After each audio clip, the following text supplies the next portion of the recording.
Bismillahirrahmanirrahim. Alhamdulillah nahmaduhu wa nasta'inuhu wa nastahdihi wa nastaghfiruh. Wa na'udzu billahi min shururi anfusina wa min sayyiati a'malina. Man yahdihillahu fala mudilla lahu wa man yudlil fala hadiya lahu.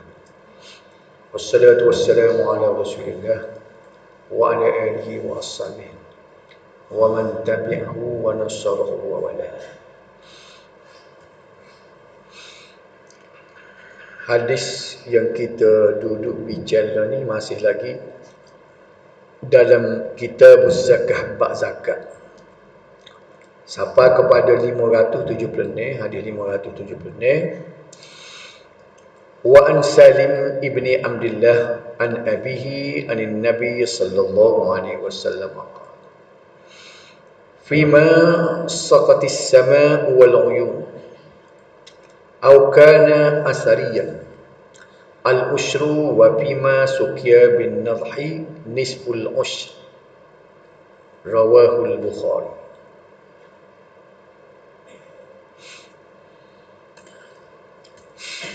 Terjemahannya daripada Salim bin Abdullah, daripada bapaknya iaitu Ibnu Umar, daripada Nabi sallallahu alaihi wasallam, sabdanya, pada tanaman yang diserami air hujan atau dengan mata air atau tanaman asari. Tanaman asari ini makna tanaman yang mengambil air daripada tanah, maka zakatnya 1/10. Dan pada tanaman yang disiram dengan tenaga unta atau alat lain, maka zakatnya setengah daripada 1/10. Riwayat Al-Bukhari. Jadi hadis ini nak menerangkan kepada kita sebanyak mana kena buat tubik zakat tanaman. Kalau kita faham daripada hadis ni ada dua. Satunya tanaman yang kita tidak payah jiwa air, tak payah guna tenaga. Sama ada kita tanam tu dia isi air daripada tanah ataupun air hujan. Artinya kita tidak payah susah lelah. Air tak beli, air tak kena susah lelah pergi punguh hakak, angkut mana-mana, maka 1/10 daripada hasil tanaman kita tu kita bagi 10. 1/10-nya kena keluar zakat. Disebut di belakang hadis ni pula, sekiranya tanaman itu perlu kepada air, sama ada kita kena punguh dengan tenaga kita ataupun kita bayar air itu, sama ada tenaga ataupun kos perbelanjaan, maka dia kata setengah daripada 1/10, iaitu 1/20.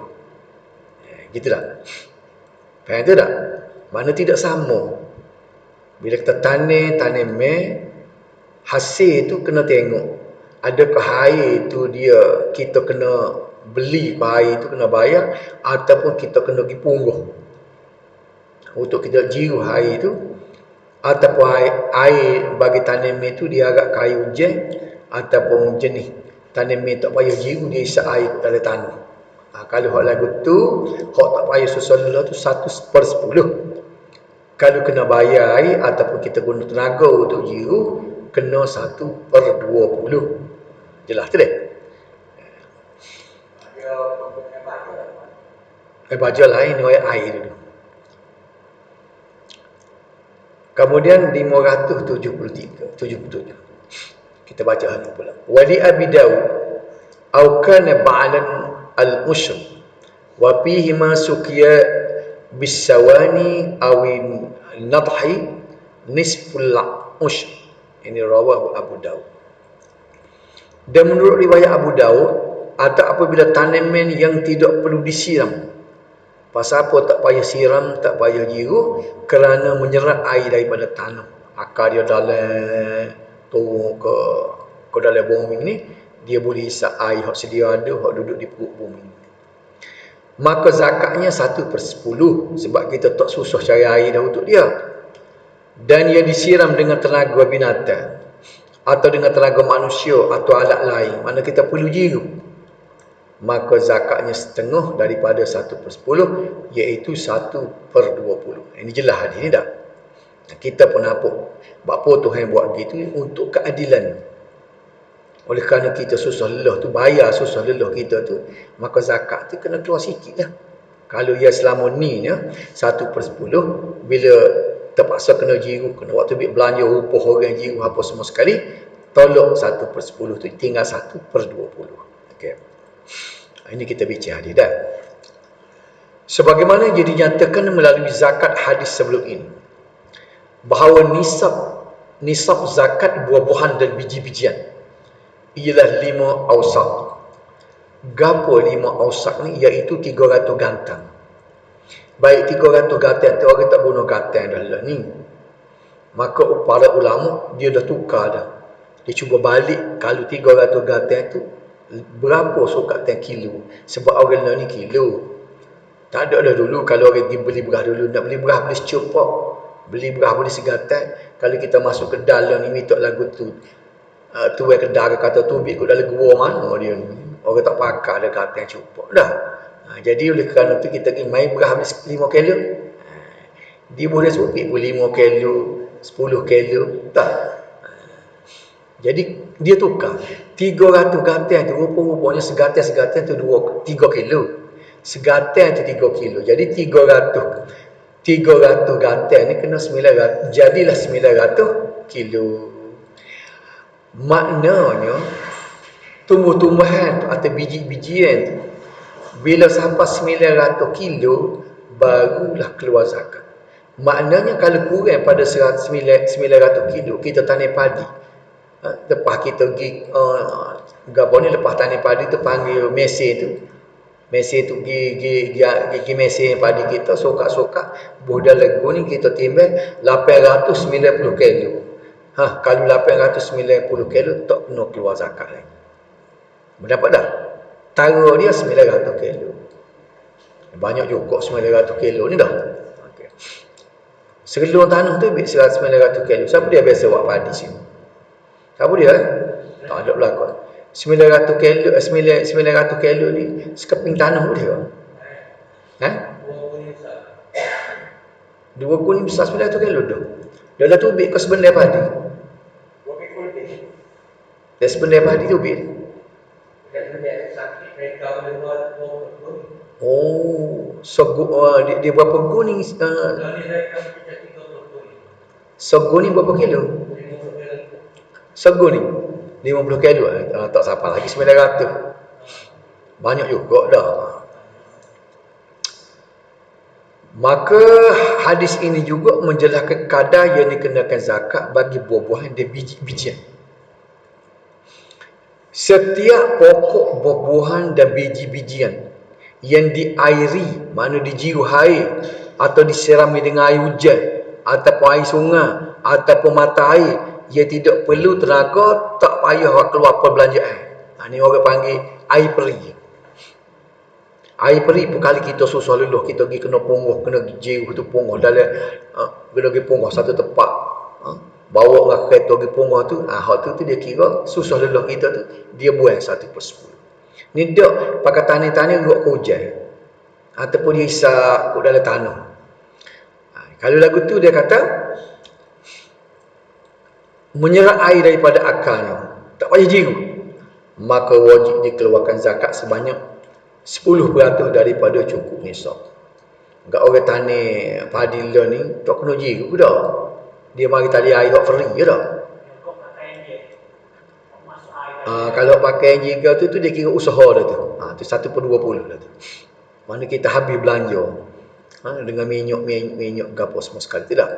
Okey. Oleh itu, bila misalnya kita kecek ni hak tak payah jiru ni dah. Hak air peri ni. Setiap 300 gatan, iaitu hak minimum yang paling sikit untuk keluar zakat ni, 300 gatan kena keluar zakat dah. Kurang pada 300 gatan ataupun 900 kilo tak kena waktu bit zakat. Baik, kalau 300 gatan tu maka wajib dia keluar 30 gatan, 1/10. Sokak boleh 300 gatan, kena waktu bit 30 gatan buat keluar sebagai zakat. Kalau tukar kok kilo pula maknanya 900 kilo. 900 kilo tu kena keluar 90 kilo. Dekat spikul kat lah tu lah. Tinggal 800. 800 tu baru hak kita. Itu dia lah. Bagi siapa-siapa tani padi lah. Sekiranya, tadi air peri. Sekiranya diairi dan disiram dengan menggunakan tenaga haiwan. Seperti unta ni cerita zaman dulu ni. Unta dengan lembu ni. Dia guna wak munguhai. Dia wak munguhai. Munguhai dengan lembu. Jadi orang ni mungkin kalau dia guna enjin. Ataupun dia bayar itu. Ataupun dia susah lelah kena gijiru. Memerlukan tenaga, kalau tidak tenaga pun kos berbelanja kena waktu pitih untuk nak jiru air itu daripada pemiliknya, maka zakatnya adalah separuh daripada kadar yang dikenakan ke atas buah biji yang tidak memerlukan tenaga dan kos, iaitu 5%. 1/20 tu maknanya 5%. 5%. Tadi 10%, ni 5%. Cuba kita tengok. Dengan itu, setiap 300 gatai ataupun 90 kilo wajib dikeluarkan 45 kilo. Kalau tadi 90 kilo, dah 900 kilo. Kalau tadi air peri tadi 90 kilo, bila air bayar ataupun air susah lelah kita punggah 45 kilo. Kita faham tu hukum dia lah. Hukum ni tak ada ulama kilas sebab hadis tadi dia menyatakan secara jelas, secara sarih.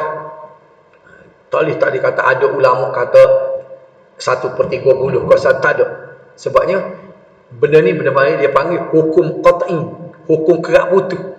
Kita dengar bila orang mengajar dia kata ini hukum qat'i. Apa makna hukum qat'i? Hukum kerak butuh. Tak boleh nak tahu lah. Gitu. Orang yang tani padi, awak padi gapo dia kena tahu bagai-bagai begini supaya dia ni keluar zakat betul mengikut hukum. Jadi kalau nak tahu air ni lagu mana tu, tu kena halusi molek lah. Tengok cara mana cara air dia tu. Kalau sekiranya nak tahu dia tu ada kena keluar 1/10 ke 1/20. Itu bergantung pada keadaan yang tahu. Penetapan kadar zakat bagi buah-buahan bergantung kepada sejauh mana keadaan ini membebankan pemiliknya sama ada dari segi tenaga ataupun kos. Dia tengok Islam kita ni adil. Dan daripada awal lagi kita bincang, dia kata zakat-zakat ni nak cuci harta kita dan menyuburkan. Biar kita yakin, biar kita berasa percaya sungguh-sungguh dengan keluar zakat ni menyuburkan harta kita. Cuci dia sampai dua mata. Cuci harta kita, takut harta kita ni campur dengan harta-harta betul. Dalam masa yang sama dia menyuburkan. Menyubur lagu mana kita serah Tuhan. Pandailah Tuhan beri rezeki. Sekiranya kita keluar zakat, mungkin tahun depan, tahun-tahun akan datang, dia lebih subur lagi. Padi kita, kalau kita tani itu lebih subur lagi. Dan kita tak dikata aku keluar zakat dah tahun lepas, berapa tahun ni tak subur duk lagu tu juga.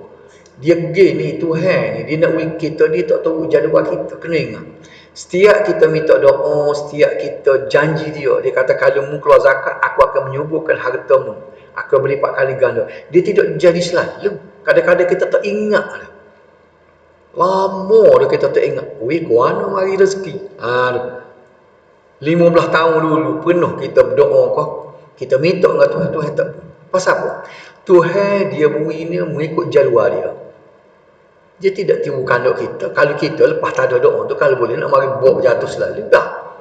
Ada dia ada jadual dia Tuhan. Dia beri pada patut dengan kita. Ingat, dia beri apa yang kita perlu, bukan kita nak. Perlu untuk kita. Kita berasa perlu lagu tu dah. Dia beri itu adalah terbaik. Jadi kita kena yakin. Walaupun nampak luar 900 kilo, tiba-tiba waktu ambil zakat 90 kilo, sakai kalah tu berasa saya juga dah. Tapi dok. Kita kena pejam mata, kena beri. Sebab tu dalam hadis dulu dia sebut orang yang menerima zakat tu, dia suruh doa. Ingat tak? Dia suruh doa supaya Tuhan memberi rezeki kepada orang yang beri zakat pada dia. Situ dia. Sekiranya tenaga dan kos yang digunakan sedikit, maka banyaklah kadar zakatnya. Macam tadi. Sebab tak kena keluar kos. Tani-tani itu buah selalu. ha? Dan tak payah susah dulu, maka 1/10. Begitulah juga sebaliknya, sekiranya melibatkan tenaga dan kos yang banyak, maka sedikitlah kadar zakat yang dikenakan. Kita kena ingat 1/10 dengan 1/20, 5%. Dah, 1/10, 10%, 5%. Dia besar dia pada zakat harta. Zakat harta 2.5%, separuh lagi pada itu. Kalau kita tengok sini, zakat padi, zakat tumbuh-tumbuhan ini besar daripada zakat harta. Berapa besar dia? Pasal dia sekali tu je ada waktu ambil. Hari tuai tu keluar zakat. Katakanlah kalau dia taruh padi ni, sebab padi ni kalau kita taruh dengan takar-takar, dengan gemar orang panggil dah, 3-4 tahun tahan. Kalau gandum 7 tahun tahan. Taruh dengan takar. Kalau orang Jambi dulu dia ada balu, dia taruh 2-3 tahun. Jadi 2-3 tahun zakat tumbuh-tumbuhan dia tak ada haul, dia tak ada tahu. Sebab berdasarkan kepada ayat Quran, wa atu haqqahu yauma hasadih. Keluarkan hak dia, zakat dia di hari tuai, hari ngetan, hari ceruk. Timbe-timbe, sokak-sokak waktu ubik. Lepas kita tahu dalam balu, walaupun kita boleh 45,000 kilo duduk dalam balu kita kena keluar zakat sekali tu je. Tahun depan tak kena keluar zakat dah. Kalau buat keluar zakat, hak tani hak baru pula, hak duduk dalam balu tu 3-4 tahun pun tak kena keluar zakat. Sebab tu dia jadi besar 1/10. Ada pun piti duduk dalam bank walaupun 2.5%, tak gerak piti ada sejuta duduk dalam bank, cukup setahun 25,000. Tahun depan kena waktu bik pula, tahun depan kena waktu bik pula, kau piti tu jadi supaya batu duduk dalam air, kau kecil. Faham tak? Ada pun padi tadi duduk dalam balu, tahun depan tahun mana-mana tak kosek dah dia. Boleh nampak tak? Jadi tu hewan ni benda adil. Jangan kita kata apa padi berah ni jadi 1/10. Piti 2.5%, dia 5%, 10%. Hak tadi kita jawab dengan tadi, kena ingat tadi padi sekali waktu ubik. Ada pun piti tiap-tiap tahun kena waktu ubik. Dia tak ada haul mana setahun dah. Okey, buah-buahan atau biji-bijian yang ditanam dengan menggunakan kedua-dua cara, iaitu sebahagiannya dengan menggunakan tenaga manusia atau binatang dan sebahagian pula dengan menggunakan air hujan dan seumpamanya, maka kadar zakatnya 7.5%. Kenapa? Gain dia. Kalau dia pergi tanam padi tu, dia capur. Ada tempat-tempat tu dia jiru hai, ada tempat tu tak kena jiru. Buat guna lagi ni. Sipir tadi hak jiru 5%, hak tak kena jiru 10%. Faham? Tapi dia ni capur. Ada bucu tu, siapa dia tak kena hak mana-mana. Hak bucu tu kena jiru sebab dia tengok tanah tak sama. Ada tempat tanah lembap, ada tempat tanah kering. Faham tak? Apa yang jadi gini, kalau benda lain-lain mudah nampak. Ni benda tu lah, bucu tu kena jiru hai, bucu ni tak kena jiru hai. Boleh nampak tak gambar yang lagu tu tak? Maka dia jiru situ, hari ni dia tak jiru. Apa nak kira lagu mana? Nak pakai hak jenis jiru kau tak jiru. Sebab kita belajar tadi, kalau jiru 1/10. 1/10 dah. Apa ni? 10%. Payah pasal 1/10 kita pakai peratus dah. Kalau hak tak kena jiru 10%. Kalau hak kena jiru 5%. Nak pakai 5 kau nak pakai 10. Jawab dia ambil celuh. 7.5. Tidak 7.5 ni celuh. Ulang sekali lagi dah. Kita belajar tadi, kalau kita tanam kita, kalau kena jiru air 5%. Kita kena pergi cari mesin ataupun kita kena punggah sendiri, kena jiru, kena baru dia boh. Dia di situ 5% sahaja zakat. Lepas tu kalau kita tak kena jiru, pakai tanah itu dia tumbuh selalu, rok air hujan. kena keluar 10%. Waktu 5 waktu 10 dah. Tiba-tiba tanah kita tu tidak sama. Bucu tu tanah lembap, bucu ni tanah kering. Sana tak kena jiru, sini kena jiru. Pas nak kira lagu mana? Jawab dia ambil tengah. 5 dengan 10, tengah dia 7.5. Boleh nampak tak? Faham tak? Nak sebahang kita ni padi sekali. Okey dah? Ni kita tak kena apa ni, kita duk mengaji sini tak kena sasar orang panggil ni tak ada buat padi sore habuk dah.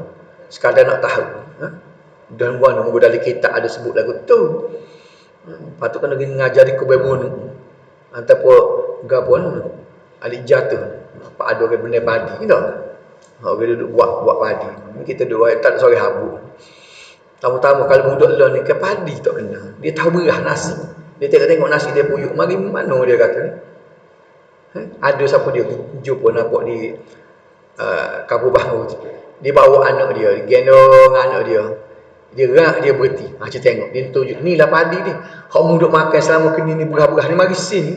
Budak tak kena padi ke? Okey, faham tak? Di sini menunjukkan keadilan Allah Subhanahu Wa Taala terhadap hamba-Nya. Bapa jadi adil. Hal demikian kerana penetapan kadar zakat ini berdasarkan keadaan orang yang mengeluarkan zakat. Situ dia. Habis itu dah. Ambil bab tu dah. Faham tak? Hadis nombor 1, nombor 2 tadi sekadar nak tunjuk lagu mana cara kadar nak keluarkan zakat. Zakat tanah ni. Dan 2 hadis lagi dah. 8 berapa isu? 3 minit. Ni, 2 hadis lagi dah. 578 wan Abi Musa al-Ash'ari wa Mu'adh radhiyallahu anhuma anna an-nabiy sallallahu alaihi wasallam qala la ta'khudha bis sadaqah illa min hadhihi al-asnaf al-arba'ah asy-sya'ir al-hintah az-zabib wat-tamr rawahu at-Tabarani wal Hakim. Daripada Abu Musa Ash'ari dan Mu'adh ibn Jabal radhiyallahu anhuma, sesungguhnya Nabi sallallahu alaihi wasallam bersabda kepada keduanya. Nabi itu bersabda kecek dengan Abu Musa Asy'ari dengan Mu'adh bin Jabal. Nabi kata mana? Jangan kamu mengambil zakat kecuali dari 4 jenis ni. Nabi kecek ni tumbuh-tumbuhan, tanam-tanam, biji-bijian, buah-buahan. Nabi kata mu ambil zakat bukan kata semata orang tani gapo-gapo kat muka ki ambil habis. Hak boleh keluar zakat 4 ni dia kata. Syair, hintah, anggur dan tamar. Anggur di sini disebut tadi dalam hadis tadi zabib. Zabib ni orang Kelantan kita panggil wazabib. Orang luar tak tahu, takut luar Kelantan dia tak panggil wazabib, dia panggil kismis. Betul tak? Wazabib kering. Orang kita sini kita panggil wazabib. Dan zabib kena ke bahasa Arab az-zabib, wazabib kering. Wazabib hak macam black currant, hak apa ni? Hak duk takar warna hijau, warna hitam tu. Hak tu tak kena keluar zakat. Pasal apa? Tak tahan lama. Beli pagi ni, kalau tak buh dalam peti, esok tak boleh makan. Ada pun wazabib, buh tak atas meja tu, boleh tahan lama. Betul tak? Kalau hak kering. Wazabib tu, kismis tu, kena keluar zakat. Anggur, hak muda tu, hak tak kering lagi, tak kena keluar zakat. Dan selagi tamar. Syair, hintah, wazabib, tamar. Gapo syair, gapo hintah. Nanti kita baca ni dulu.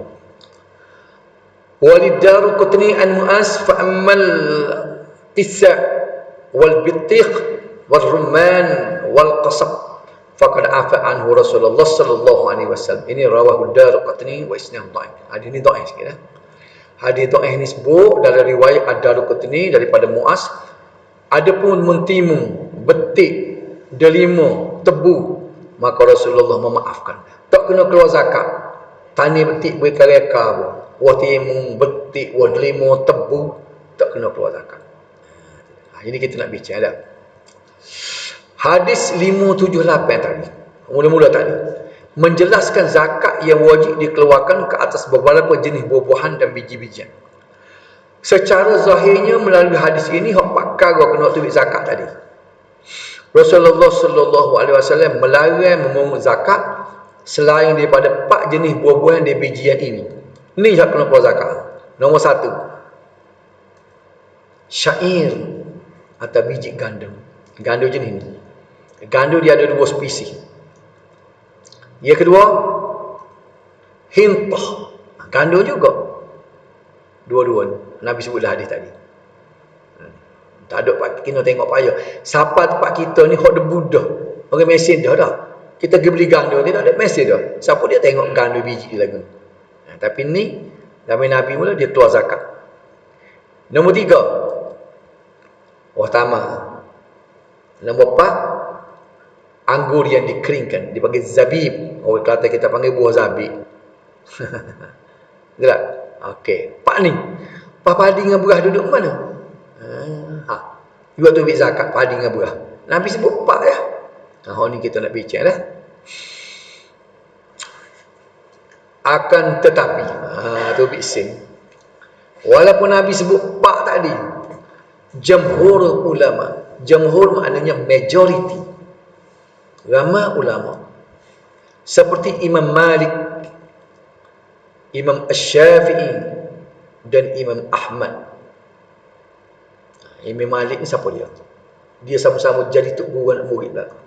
Imam Malik ni tok guru ke Imam Syafi'i.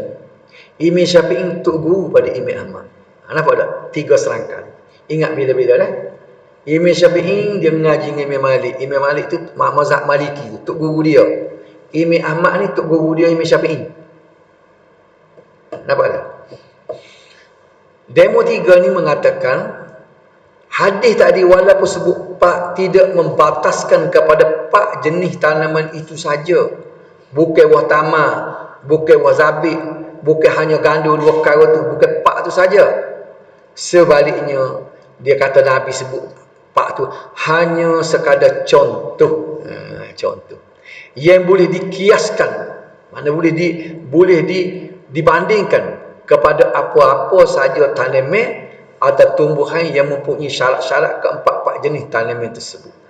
Dia kata kalau asalkan dah tanaman tu bukan 4 tu saja, asalkan tanaman buah atau biji tu cukup syarat. Syarat apa dia? Dia boleh mengenyangkan. Yang kedua, boleh simpan lama dan boleh disukar. Ingat. Kalau kenyang tapi tak tahan lama, tak kena keluar zakat. Tahan lama tapi tak kenyang, tak boleh keluar zakat. Betul tak? Jadi ingat 2 perkara. Syarat nak suruh tu keluar zakat ni kena kenyang dan tahan lama. Kenyang bagi masyarakat setempat. Pasal apa? Takut kita kata buah tamar duduk di Malaysia kita tak ada orang kenyang buah tamar. Dah, siapa dia boleh duduk makan buah tamar berbulan-bulan? Pagi buah tamar, tengah hari buah tamar, petang tamar, malam tamar, pagi tamar, boleh? Tak boleh. Itu perut Melayu. Dia kira perut orang Arab. Orang Arab dia boleh duduk bulan-bulan, bertahun tak apa dengan buah tamar. Jadi buah tamar ni tahan lama, mengenyangkan perut dia. Okey. Dan disebut juga biji jagung. Jagung, dia kering, juga kena keluar zakat. Kalau kita kata jagung nak kenyang lagu mana? Bukan perut kita ada orang kenyang. Dia kenyang dengan jagung. Ada satu bangsa tu kenyang dengan pisang. Orang pigmi kalau tidak silap. Dia kenyang dengan pisang. Makan pagi pisang, petang pisang. Kalau kita boleh 2 hari 2 perut motah nak cari nasi dah. Tapi pisang tak kena keluar pula zakat. Pasal apa? Mengenyangkan, selaginya tak tahan lama. Pisang beli hari ni, esok ni makan dah. Jadi tak kena keluar zakat. Baik. Terdapat 2 ciri utama yang perlu ada pada tanaman yang boleh dikeluarkan zakat. Pertama, tanaman itu boleh dijadikan makanan, mana makanan yang mengenyangkan. Dan kedua, tanaman itu boleh disimpan lama dan boleh ditimbang, boleh disukar. Sebab tu jadi beras dengan padi itu duduk situ.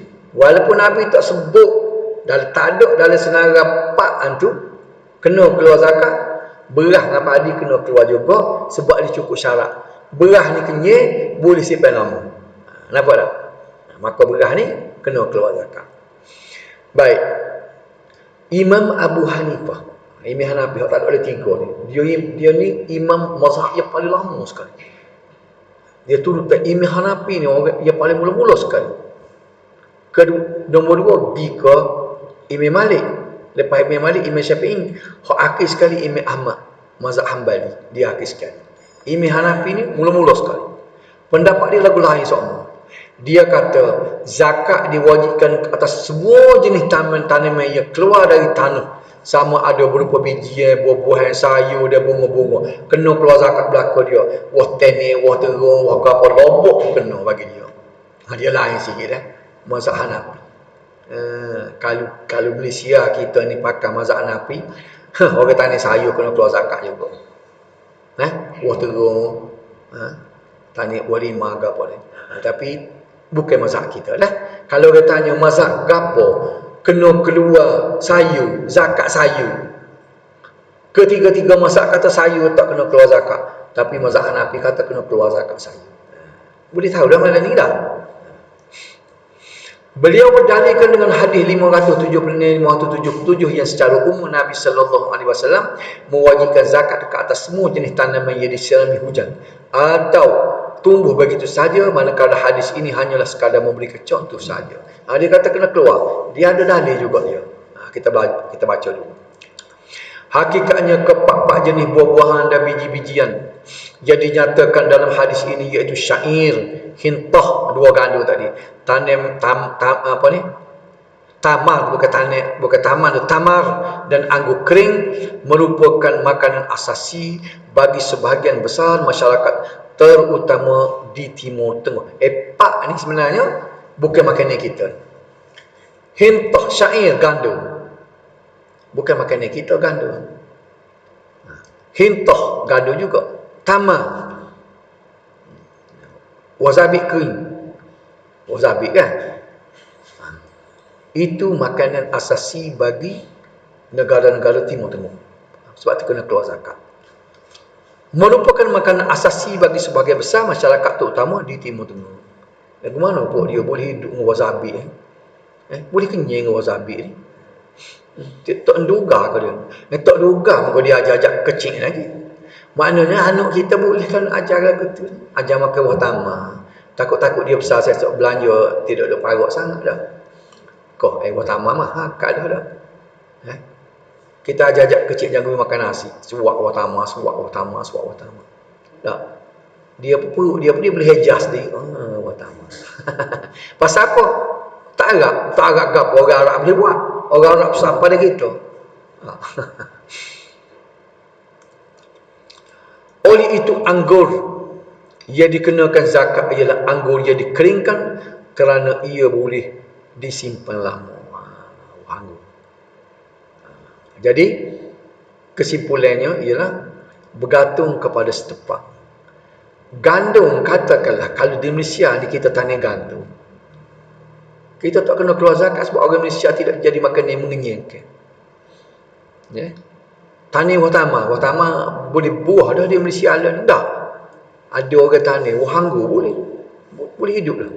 Ada pondok ke apa, pondok Ustaz Mak Kecil, dia tunjuk bau ni ada dengan black currant macam-macam dia tanam. Hidup pada dia tergandung. Tapi tak kena keluar zakat. Walau dia kering jadi wasabi pun sebabnya bukan makanan asasi setempat. Situ dah kita nak tengok situ dia. Okey.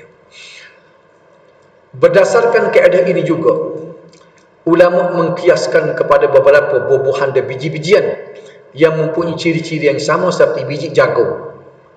Ada negeri yang kenyang dengan biji jagung. Pas biji jagung tahan lama ke tak? Bukan jagung yang kita beli makan tu tak. Jagung dia kering.